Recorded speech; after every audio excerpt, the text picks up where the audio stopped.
लड्डू गोपाल को घर में रखते हैं, तो क्या उनको हम अकेले छोड़ के आ सकते हैं कहीं? अगर पूरा परिवार हम लोग जाए तो उनको कहाँ रख सकते हैं? उनकी मानसिक पूजा करते रहिए जहाँ है। जैसे आप यहाँ हैं ना, हाँ। तो अपने भगवान जी की यहाँ से ही मानसिक पूजा 5 मिनट के लिए बैठ जाओ और ऐसा भाव बनाओ कि हम भगवान को नहला रहे हैं, कपड़े पहना रहे हैं, उनको भोग लगा रहे हैं। मानसिक रूप से स्मरण कर लो, फिर आप यहाँ अपना खाओ पियो। शारीरिक नहीं हो सकती तो मानसिक तो हो ही सकती है ना। जी। यदि आप नहीं हैं तो मानसिक करो, और यदि आप ले जा सकते हैं और उनकी सेवा पूजा सुव्यवस्थित हो सकती है तो ले जा भी सकते हैं। तो हम लोग तो इतनी शुद्ध होते नहीं कि हर जगह उनको लेके जा तो सकते फिर हैं। मानसिक सबसे उत्तम, शारीरिक पूजा से भी श्रेष्ठ मानसिक ही है। जी ठीक, धन्यवाद गुरुजी। जल्दी कर। गुरुजी राधे राधे। हाँ जी। आपके चरणों में कोटि कोटि नमन, कोटि कोटि वंदन। गुरुजी जैसे आप कहते हो ना कि दान निकालो, तो मैं नहीं 100 रुपये निकालती हूँ ठाकुर जी के नाम से, तो उससे कभी पोती पाठ करवा जाती हूँ, कभी अन्य चित्र चलवाती हूँ। कुछ में कुछ दोस्त तो नहीं है? अरे अच्छा है, आपके घर का थोड़ा थोड़ा सहयोग धन धर्म से जुड़ रहा है। जैसे एक एक बूंद पानी से घड़ा भर जाता है ना, उसी तरह थोड़े थोड़े पुण्य से ही व्यक्ति पुण्यात्मा हो जाता है। जल बिंदु निपातेन क्रमशः पूर्यते घटः, सह हेतु सर्व विद्यान नाम धनस्य च धर्मस्य च। गुरुजी 2 लाइन भजन की सुनाना चाहती हूँ। जिंदगी भर काम करते रह गए, ए जिंदगी भर काम करते रह गए, हम हरि भजन को हम तरसते रह गए, हरि भजन को हम तरसते रह गए, ए जिंदगी भर काम करते रह गए, ए हरि मिलन की प्यास तो लगती रही, हरि मिलन की प्यास तो लगती रही, बिन गुरु के हम अधूरे रह गए, ए बिन गुरु के हम अधूरे रह गए, ए माया का चक्कर यूं ही चलता रहा, माया का चक्कर यूं ही चलता रहा, और हमें उसमें उलझ कर रह गए, और हमें उसमें उलझ कर रह गए, जिंदगी भर काम करते रह गए, ए उम्र थी 5 साल तो आए गुरु, उम्र थी 5 साल तो आए गुरु, ज्ञान गीता का वो हमको दे रहे, ज्ञान गीता का वो हमको दे रहे। गुरु जी नमन, राधे राधे। बहुत सुंदर। राधे राधे गुरु जी। जी जी। आपके चरणों में मेरा कोटि कोटि प्रणाम। खुश रहिए। गुरु जी जो भी यहाँ पर रहते हैं वृंदावन में, तो वैसे तो ये होना चाहिए कि सभी ठाकुर जी को मानने चाहिए।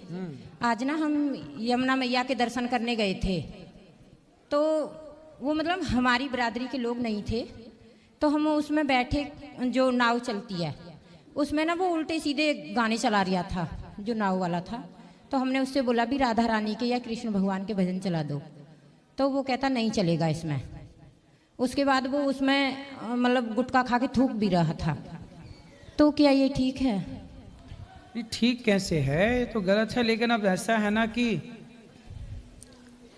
कुछ अच्छे हैं तो कुछ बुरे भी हैं, अच्छाई बुराई तो सब जगह है। महाराज जी बहुत अब दर्द हुआ उसको देख के। वो नहीं समझ पाए यमुना मैया कौन है, वो नहीं समझ पाए कि वृंदावन क्या है। सब थोड़ी जानते हैं कि वृंदावन क्या है। पर वो रहने वाला तो यहीं का था। अरे जरूरी थोड़ी है कि यहीं का रहने वाला है तो जाने है। हीरा खदान में रहता है कोयले के पास। कोयला सारी जिंदगी थोड़ी जान पाता है कि हीरा है। ठीक है। कोयला के बगल में ही तो हीरा रहता है। और महाराज जी मेरा और उसमें थोड़ी सी गली हो रही थी, तो उसमें ऐसे बीच रोड पे लेके सारे परिक्रमा कर रहे थे, तो वो पैरों के नीचे भी आ रहा था दूध। तो उसका क्या जूठन? नहीं दूध की परिक्रमा कर रहे थे लोग। दूध की धार से परिक्रमा होती है, ठीक है। वो तो गिरिराज जी ने उसे ग्रहण कर लिया, ये भाव रखना। वो तो रज में मिल गया ना। वो पैरों के नीचे भी आ रहा था। तो देवे तो पीछे वालों को देख के चलना चाहिए ना, पैर ना रखे उसके ऊपर। बहुत लोग जा रहे थे उसके ऊपर होके। नहीं, वो देख के चलने वालों की गलती है। बाकी वहाँ दूध की धार की परिक्रमा भी लगा दिए। भाव है कि हम भगवान जी को, अब जैसे गंगा जी को लोग दूध चढ़ाते हैं, अब गंगा मैया को दूध इसलिए भाव है तो चढ़ाते हैं, कपड़े चढ़ाते हैं। और गुरुजी 9वें साल का आपको बहुत बहुत बधाइयाँ। आप सदा ऐसे ही खुश रहें तो हम भी खुश रहेंगे। जब हमारे गुरु खुश रहेंगे तो सारी प्रजा भी खुश रहेगी। सदा सुखी रहे। राधे राधे गुरुजी। राधे राधे गुरुजी। मैं पहले तो ये कहना चाहता हूँ कि साल के दिन हो, आप जिए हजारों साल, साल के दिन हो 50,000। मैं पूछना चाहता हूँ कि जैसे कि तुलसी माता की पूजा करते हैं, संडे के दिन जल नहीं चढ़ा सकते, तो दीप और धूप दिखा सकते हैं? हाँ, संडे के दिन जल भी चढ़ा दे, तोड़ते नहीं है बस। ठीक। दूसरा प्रश्न मेरा ये है, गणेश जी महाराज जी की जो शीश लगाया गया था, उनके पहले शीश का क्या हुआ? उनका पहले शीश का क्या हुआ? और जो हाथी के बच्चे का उसका धड़ का क्या हुआ? भाई अब किसी का सिर काट लोगे तो आदमी मर ही जाएगा।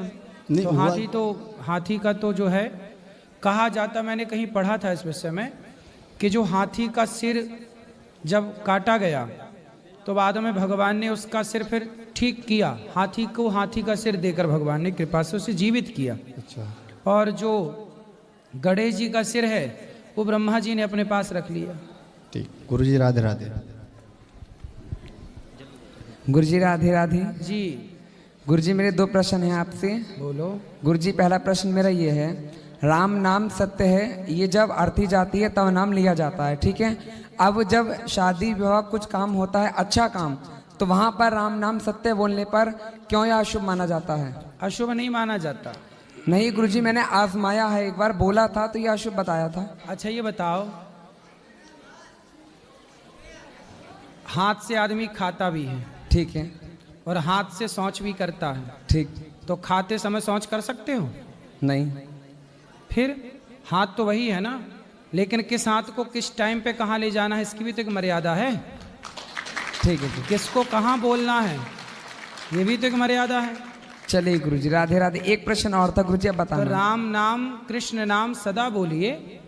तो राम नाम बोलिए तो शादी ब्याह में श्री राम जय राम बोलिए, श्रीमन नारायण बोलिए, श्री सीताराम बोलिए। मरने में राम नाम सत्य बोला जा, दोनों जगह राम है, पर भेद है ना। हाँ। हाथ वही है पर दोनों उपयोग अलग अलग हैं। राम बस सत्य की जगह सच होता तो ठीक। आप गुरुजी दूसरा एक ही प्रश्न है, ठीक है। गुरुजी दूसरा प्रश्न समझिए हमारा। मेरे पिताजी का प्रश्न है, एक बार जैसे मान लीजिए एक व्यक्ति है, उसने मांस का त्याग कर दिया है, ठीक है। अब उसके सामने मांस परोस कर रख दिया गया है, परिवार में सब सदस्य मांस खा रहे हैं। अब पूछा यह है कि अगर वो मांस मान लो अगर वो नहीं खाता, उसका मन कर रहा है कि मैं इसे खाऊं, तो ये गलत है या सही है? वो कहते हैं हमारे पिताजी ने कहा था कि आपका मन कर रहा है तो आपका छोड़ने से फायदा नहीं है। भगवान कहते हैं कि आपका मन भी ना करे उस चीज को देखने का। तो आप बताइए फिर। मन भी ना करे वो तो उत्तम त्याग है, लेकिन आपका मन कर रहा है मांस खाने का पर आप नहीं खा रहे हैं तो हाँ। वो उत्तम है ना। भाई हर बात मन की क्यों माननी है? तुम्हारा मन कर रहा है चोरी करने का, ठीक है, तो मत करो ना चोरी। शरीर को मत जाने दो मन के साथ। भाई मनसा वाचा कर्मणा, जरूरी थोड़ी है कि हम मन का साथ दें। अपना विचार बदलता है, आज ये विचार कल ये विचार, तो मन का साथ मत दो ना। मन कर रहा है कि हम मांस खाएं, क्यों खाओगे मांस? आप अपने विवेक से अपने को कंट्रोल, इसीलिए तो कहते हैं देखना इंद्रियों के ना घोड़े बढ़े, इनमें संयम के हरदम ये कोड़े पड़े।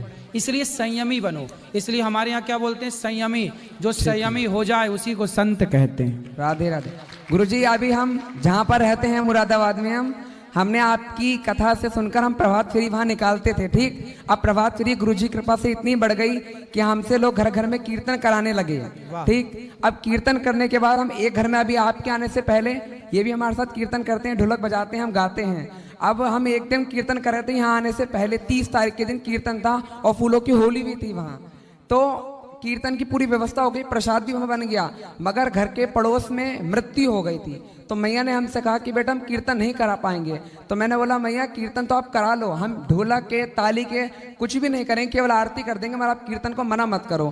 तो उन्होंने कीर्तन नहीं कराया। तो बताइए उनको फिर क्या जवाब देना चाहिए था हमें? ठीक है, कीर्तन करा लेने में कोई बुराई नहीं थी, लेकिन उनका ये मन रहा होगा ना कि पड़ोस में देखो आदमी मर गया है, दुख का घर है। यदि हम ज़्यादा कोई किसी को पता लगे कि लो जी ये आदमी मरा पड़ा है और कीर्तन कराए, तो क्या है आपसी रिश्ते खराब हो जाते हैं इसमें। अच्छा, आपसी रिश्ते वो नहीं समझेगा ना उस भाव को। पड़ोसी तो ये लगेगा लो हमारे घर मृत्यु हुई और तुम्हें तो नाचने कूदने की पड़ी थी, तुम तो कीर्तन करा रहे थे, तुम तो ये कर रहे थे। कीर्तन करना बुरा नहीं है, करना चाहिए हर परिस्थिति में। जब आदमी मर जाए तो मरी हुई लाश के आगे बैठ के भी कीर्तन करना कहा गया है कि कीर्तन करेगा तभी ना वो भगवान के धाम जाएगा। शरीर